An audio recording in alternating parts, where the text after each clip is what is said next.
our culture, it's even more humiliating for the male of the species to admit losing a fight, being embarrassed, and in the worst cases, falling under the spell of a predator who sexually abuses us.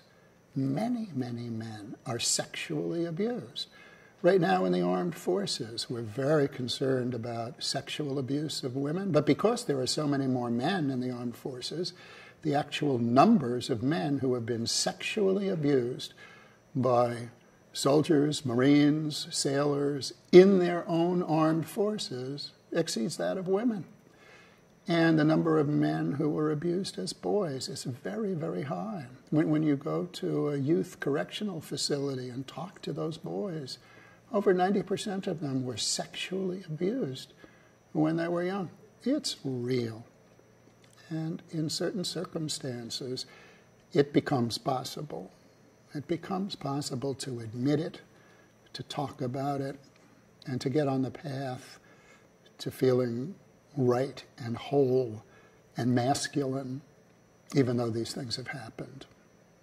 How does a wife help a husband who was abused by a priest when he was 10 years old, or abused by a Boy Scout leader, or abused by an uncle?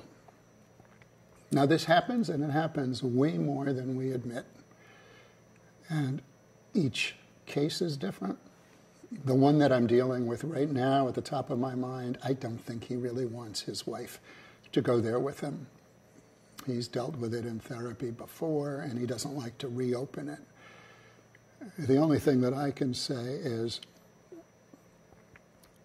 in any case, if you're the loving wife and that's your husband, be sure that deep down you understand, you admire him, and you take signals from him about whether he ever wants to talk about that with you, and whether he might benefit from talking about that with a professional.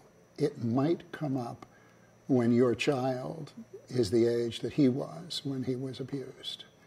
And that often kindles the feeling, and that might be a good time for a professional to have some interaction.